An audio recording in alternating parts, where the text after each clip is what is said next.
Pasaron los años, fueron y vinieron las estaciones, se consumieron las cortas vidas de los animales. Llegó un momento en que no quedaba nadie fuera de Trébol, Benjamín, el cuervo Moisés y algunos cerdos que recordaran los viejos tiempos anteriores a la revolución. Muriel había muerto, Campanilla, Jessica y Chispa habían muerto. También había muerto Jones, en un hogar para borrachos en otra parte del país. Habían olvidado a Bola de Nieve. Habían olvidado a Boxeador, salvo los pocos que lo habían conocido. Trébol era ahora una yegua robusta y vieja, con las articulaciones entumecidas y los ojos lagañosos. Tenía 2 años más que la edad para jubilarse. Pero en realidad ningún animal se había jubilado nunca. Hacía ya tiempo que no se hablaba más de reservar un rincón de la pradera para quienes se retiraran. Napoleón era ahora un berraco maduro de 150 kilos. Chillón estaba tan gordo que apenas si podía ver. Solo el viejo Benjamín era casi el mismo de siempre, apenas un poco más canoso en el hocico y desde la muerte de Boxeador más huraño y taciturno que nunca. Había muchas más criaturas que antes en la granja, aunque el aumento no era tan grande como se había previsto en los primeros años. Para muchos allí nacidos, la revolución era solo una vaga tradición, transmitida de boca en boca. Otros, comprados, nunca habían oído hablar de ese tema antes de su llegada. La granja poseía ahora 3 caballos, además de Trébol. Eran animales honrados, trabajadores, dispuestos y buenos compañeros, pero muy estúpidos. Ninguno de ellos demostraba ser capaz de aprender el alfabeto más allá de la letra B. Aceptaban todo lo que se les decía acerca de la rebelión y los principios del animalismo, sobre todo si venía de Trébol, por la que tenían un respeto casi filial, pero costaba creer que entendieran mucho de lo que se les explicaba. La granja era más próspera y estaba mejor organizada. Se había ampliado con 2 campos comprados al señor Pinton. El molino de viento estaba por fin terminado, y la granja poseía una trilladora y un silo, y se le habían añadido varios edificios nuevos. Whymper se había comprado un carruaje descubierto, pero después de todo, el molino de viento no había sido utilizado para generar energía eléctrica, se utilizaba para moler maíz y producía importantes beneficios monetarios. Los animales trabajaban intensamente en la construcción de un nuevo molino.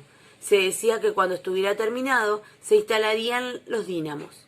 Pero ya no hablaban de los lujos con los que alguna vez Bola de Nieve había enseñado a soñar a los animales. Los establos con luz eléctrica y agua caliente y fría y la semana de 3 días. Napoleón había denunciado esas ideas como contrarias al espíritu del animalismo. La verdadera felicidad, decía, radica en trabajar muy duro y vivir frugalmente. Parecía, de alguna manera, que la finca se había enriquecido sin hacer más ricos a los propios animales, excepto, claro está, a los cerdos y a los perros. Eso quizás se debía en parte a la cantidad de cerdos y de perros que había. No era que esas criaturas no trabajaran, a su manera. Como Chillón nunca se cansaba de explicar, la supervisión y la organización de la granja requerían un esfuerzo interminable. Gran parte de ese trabajo era de una naturaleza que los demás animales, con su ignorancia, no podían entender. Por ejemplo, Chillón les contaba que los cerdos tenían que afanarse todos los días con cosas misteriosas llamadas archivos, informes, minutas y notas. Eran grandes hojas de papel que debían cubrir con una apretada escritura y una vez escritas las quemaban en el horno. Eso, explicaba Chillón, era de suma importancia para el bienestar de la granja. Sin embargo, ni los cerdos ni los perros producían alimento con su trabajo. Y había muchos y siempre tenían buen apetito. En cuanto a los demás, su vida, hasta donde ellos sabían, era la misma de siempre. Por lo general tenían hambre, dormían sobre paja, bebían en el abrevadero, trabajaban en los campos, en invierno les molestaba el frío y en verano las moscas. A veces, los más viejos buscaban entre los vagos recuerdos tratando de determinar si en los primeros tiempos de la rebelión, cuando la expulsión de Jones era aún reciente, las cosas habían sido mejores o peores que en este momento. No lo recordaban. no tenían con qué comparar su vida actual fuera de las estadísticas de Chillón, según las cuales todo iba cada vez mejor. Para los animales era un problema insoluble. Pero ahora tenían poco tiempo para pensar en esas cosas. Solo el viejo Benjamín afirmaba recordar cada detalle de su larga vida y saber que las cosas nunca habían sido ni podían ser mucho mejores o peores. El hambre, la miseria y la decepción eran, decían, inalterables las leyes de la vida. Sin embargo, los animales nunca perdían la esperanza. Más aún, nunca perdían ni por un instante la sensación de honor y privilegio de pertenecer a la granja animal. La suya seguía siendo la única granja en toda Inglaterra cuyos dueños y administradores eran animales. Ninguno de ellos, ni los más jóvenes, ni los recién llegados traídos de granjas a 10 o 20 millas de distancia, dejaban de asombrarse. Y cuando oían el estampido de la escopeta y veían la bandera verde ondeando en el mástil, se les hinchaba el corazón de imperecedero orgullo. Y las conversaciones siempre volvían a los viejos y heroicos tiempos, a la expulsión de Jones, a la escritura de los 7 mandamientos, a las grandes batallas en las que habían derrotado a los invasores humanos. No habían renunciado a ninguno de los viejos sueños. Todavía creían en la República de los Animales que el comandante había anunciado, cuando ningún pie humano hollaría los verdes campos de Inglaterra. Llegaría algún día, quizás no pronto, quizás no en vida de ninguno de los animales presentes, pero sí llegaría. Quizás hasta se tarareaba en secreto aquí y allá la canción Bestias de Inglaterra. En cualquier caso, era un hecho que todos los animales de la granja la conocían, aunque nadie se hubiera atrevido a cantarla en voz alta. Su vida podía ser dura y no haberse cumplido todas sus esperanzas, pero tenían conciencia de que no eran como otros animales. Si pasaban hambre, no era por alimentar a seres humanos tiránicos. Si trabajaban duro, al menos lo hacían para su propio beneficio. Entre ellos, nadie andaba sobre 2 patas. Entre ellos, nadie llamaba al otro amo. Todos los animales eran iguales. Un día, de principios de verano, Chillón ordenó a las ovejas que la siguieran y las condujo a un descampado en el otro extremo de la finca, cubierto de brotes de abedul. Las ovejas pasaron allí todo el día, alimentándose con las hojas bajo la supervisión de Chillón. Al anochecer, el cerdo volvió a la casa, pero como hacía calor, pidió a las ovejas que se quedaran donde estaban. Terminaron pasando allí toda una semana, durante la cual los demás animales no las vieron. Chillón se quedaba con ellas la mayor parte del día. Decía que les estaba enseñando a cantar una nueva canción, para lo cual se necesitaba privacidad. Una tarde agradable, poco después del regreso de las ovejas, cuando los animales habían terminado el trabajo y se dirigían a los edificios de la granja, llegó desde el patio el aterrorizado relincho de un caballo. Asustados, los animales se detuvieron. Era la voz de Trébol, que relinchó de nuevo. Y entonces todos los animales comenzaron a galopar y entraron a toda velocidad en el patio. Allí vieron lo que había visto Trébol: un cerdo caminando sobre las 2 patas traseras. Sí, era Chillón. Con cierta torpeza, como si le faltara costumbre para mantener su considerable corpulencia en esa posición, pero con perfecto equilibrio, se paseaba por el patio.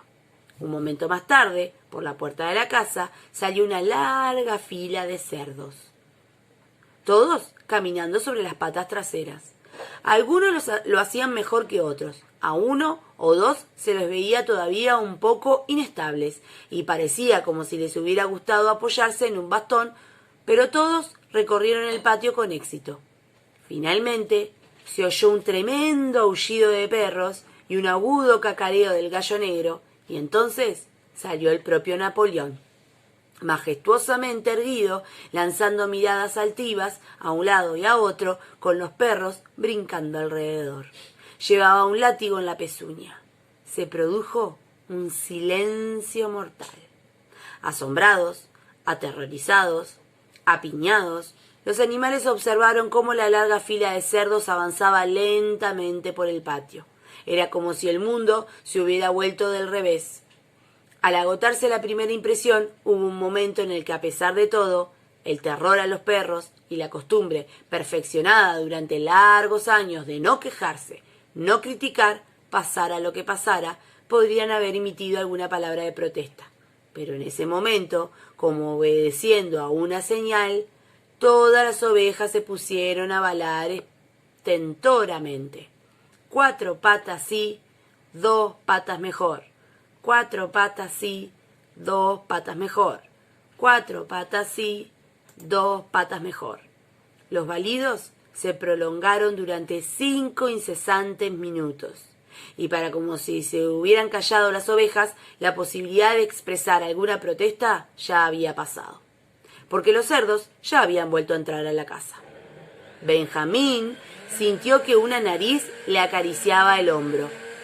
Se volvió para mirar. Era Trébol. Los viejos ojos de la yegua parecían más apagados que nunca. Sin decir nada, ella le tiró con suavidad de la crin y lo llevó hasta el extremo del establo principal, donde estaban escritos los 7 mandamientos. Durante un par de minutos se quedaron mirando la pared pintada con letras blancas. «Estoy perdiendo la vista», dijo finalmente. «Ni siquiera de joven hubiera podido leer lo que está escrito ahí, pero me parece que esa pared se ve diferente. Los 7 mandamientos son los mismos de antes, Benjamín». Por una vez, Benjamín aceptó quebrantar sus normas y le leyó lo que estaba escrito en la pared. Ahora no había allí más que un solo mandamiento que decía: «Todos los animales son iguales, pero algunos animales son más iguales que otros». Después de eso, al día siguiente, no pareció nada extraño que todos los cerdos que supervisaban el trabajo de la granja llevaran látigos en las pezuñas.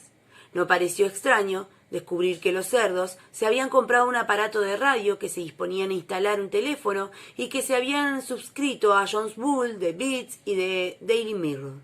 No pareció extraño ver a Napoleón paseando por el jardín de la casa con una pipa en la boca. No, ni siquiera cuando los cerdos sacaron de los armarios la ropa del señor Jones y se la pusieron. Y el propio Napoleón apareció con un abrigo negro, pantalones de caza y polainas de cuero, mientras su cerda favorita aparecía con el vestido de moire que la señora Jones solía ponerse el día domingo. Una semana después, una tarde, llegaron a la granja una serie de carruajes descubiertos. Habían invitado a una delegación de agricultores vecinos a hacer una visita de inspección. Mientras recorrían la granja, esos agricultores expresaron gran admiración por todo lo que veían, especialmente por el molino de viento. Los animales estaban quitando las malas hierbas de los campos de nabos. Trabajaban con diligencia, casi sin levantar la cara de la tierra y sin saber a quiénes temer más, si a los cerdos o a los visitantes humanos. Esa noche resonaron en la casa ruidosas canciones y carcajadas. De repente, al oír la mezcla de voces, los animales sintieron una gran curiosidad. ¿Qué podía estar sucediendo allí ahora que por primera vez animales y seres humanos se reunían en condiciones de igualdad? De común acuerdo empezaron a deslizarse lo más silenciosamente posible hasta el jardín. Se detuvieron en la entrada, medio asustados, pero Trébol se puso al frente y avanzaron de puntillas. Los animales más altos miraron por la ventana del comedor. Allí, alrededor de la larga mesa, estaban sentados media docena de granjeros y media docena de los cerdos más eminentes. El propio Napoleón ocupaba el puesto de honor en la cabecera. Los cerdos parecían completamente a gusto. El grupo había estado disfrutando de una partida de naipes que acababan de interrumpir sin duda para hacer un brindis. Tenían una jarra grande de la que servían cerveza en los vasos. Nadie se fijaba en las perplejas caras de los animales que miraban por la ventana. El señor Pinton, de Monterraposo, se había puesto de pie con el vaso en la mano. En un momento, dijo, propondría un brindis, pero sentía que antes tenía que decir unas palabras. Era para él motivo de gran satisfacción, compartida sin duda por todos los presentes, dijo, advertir que un largo periodo de desconfianza y malentendidos habían llegado por suerte a su fin. No había faltado la época en la que los vecinos humanos veían a los respetados propietarios de la granja animal con cierta hostilidad, pero sí quizás con cierto grado de recelo, sentimiento siempre ajeno, por supuesto, a él y al resto de los presentes. Se habían producido desafortunados incidentes y se habían sostenido ideas equivocadas. Se pensaba que la existencia de una finca donde los dueños y administradores eran cerdos constituía una anormalidad y podía tener un efecto perturbador en el vecindario. Demasiados agricultores habían supuesto, sin informarse, que en una finca de esas características predominaría un espíritu de libertinaje e indisciplina. Les asustaba los posibles efectos sobre sus propios animales o incluso sobre sus propios empleados humanos. Pero ahora se habían disipado todas esas dudas. Ahora él y sus amigos habían visto la granja e inspeccionado cada rincón con sus propios ojos. ¿Y qué habían encontrado? No solo los métodos más actualizados, sino una disciplina y un orden que deberían ser ejemplo para todos los granjeros de todas las partes del mundo. Creía que no se equivocaba al decir que los animales inferiores de la granja animal trabajaban más y recibían menos comida que cualquier otro animal del condado. De hecho, él y los demás visitantes habían observado muchas características que se proponían introducir de inmediato en sus propias fincas. Para terminar, añadió: quería hacer hincapié de nuevo en el sentimiento amistoso que existía y debería seguir existiendo entre la granja animal y sus vecinos, entre los cerdos y los seres humanos. No había y no tenía que haber ningún conflicto de intereses. Sus luchas y sus diferencias eran las mismas. ¿Acaso el problema laboral no es el mismo en todas partes? Pareció que el señor Pinton estaba a punto de soltar alguna ocurrencia cuidadosamente preparada, pero por un momento le produjo tanta hilaridad que no pudo contarla. Después de mucho reír y toser, mientras se le enrojecían las diversas papadas, logró por fin hablar. «Usted tiene que lidiar con los animales inferiores», dijo, «y nosotros con las clases inferiores». Esa agudeza los hizo reír con ganas, y el señor Pinton volvió a felicitar a los cerdos por las bajas raciones, las largas horas de trabajo y la ausencia general de mimos que había observado en la granja animal. Y ahora, dijo por último, pediría a los invitados que se levantaran y se aseguraran de tener los vasos llenos. «Señores», concluyó el señor Pinton, «señores, propongo un brindis por la prosperidad de la granja animal». Hubo vítores entusiastas y golpes en el suelo. Napoleón estaba tan contento que dejó su lugar y caminó alrededor de la mesa para entrechocar el vaso con el señor Pinton antes de vaciarlo. Cuando terminaron los aplausos, Napoleón, que se había quedado de pie, dio a entender que también él quería decir unas palabras. El discurso, como todos los suyos, fue breve y al grano. También él estaba contento. Dijo de que hubiera llegado a su fin el periodo de incomprensión. Durante mucho tiempo habían circulado rumores, difundidos, había que pensar, por algún malvado enemigo, según los cuales su actitud y la de sus colegas tenía algo de subversivo, incluso de revolucionario. Se les había atribuido el intento de incitar a la revolución a los animales de las granjas vecinas. Nada más lejos de la verdad. Su único deseo ahora y en el pasado era vivir en paz y mantener relaciones comerciales normales con los vecinos. Esa granja que tenía el honor de controlar, añadió, era una empresa cooperativa. Compartían su propiedad, los títulos estaban en su poder, todos los cerdos. No creía, dijo, que aún persistieran las viejas sospechas, pero algunos cambios introducidos últimamente en la rutina de la granja tendrían que reforzar aún más la confianza. Hasta ese momento, los animales de la granja habían tenido la estúpida costumbre de tratarse entre ellos de compañeros. Se prohibiría ese saludo. También había una costumbre muy rara, de origen desconocido, que consistía en desfilar todos los domingos por la mañana ante la calavera de un cerdo clavada en un poste del jardín. también eso se prohibiría. Y ya habían enterrado la calavera. Las visitas también se habrían fijado en la bandera verde que ondeaba en lo alto del mástil. Si lo habían hecho, quizás habrían notado que la pezuña y el cuerno blanco, que antes la adornaban, habían sido eliminados. En adelante sería simplemente una bandera verde. Solo tenía una crítica que hacer, dijo, a la excelente y amable intervención del señor Pinton. El señor Pinton había hablado todo el tiempo de la granja animal. No podía, por supuesto, saberlo, porque él, Napoleón, lo anunciaba ahora por primera vez. Quedaba prohibido el nombre granja animal. En adelante, la granja se conocería como la granja solariega, que según él era el nombre original y correcto. Señores, concluyó Napoleón, propondré el mismo brindis de antes, pero con una diferencia. Que cada uno llene el vaso hasta el borde. Señores, este es mi brindis por la prosperidad de la granja solariega. Se oyeron los mismos efusivos vitores y se vaciaron los vasos de un trago. Pero a los animales que miraban la escena desde fuera les pareció que algo raro pasaba. ¿Qué sería lo que había alterado los rostros de los cerdos? Los ojos viejos y nublados de Trébol saltaban de uno a otro. Algunos tenían 5 papadas, algunos 4, algunos 3. ¿Qué sería aquello que parecía derretirse y transformarse?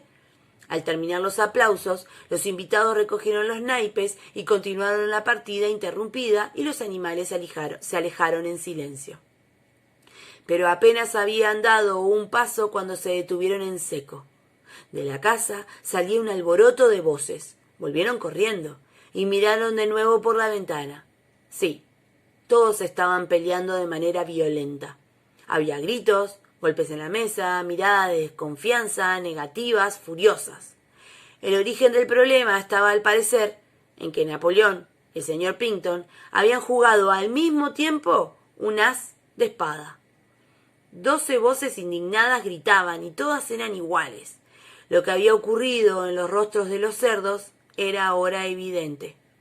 Los animales que estaban fuera miraban a un cerdo y después a un hombre y después a un cerdo, y de nuevo a un cerdo y después a un hombre, y ya no podían saber cuál era cuál.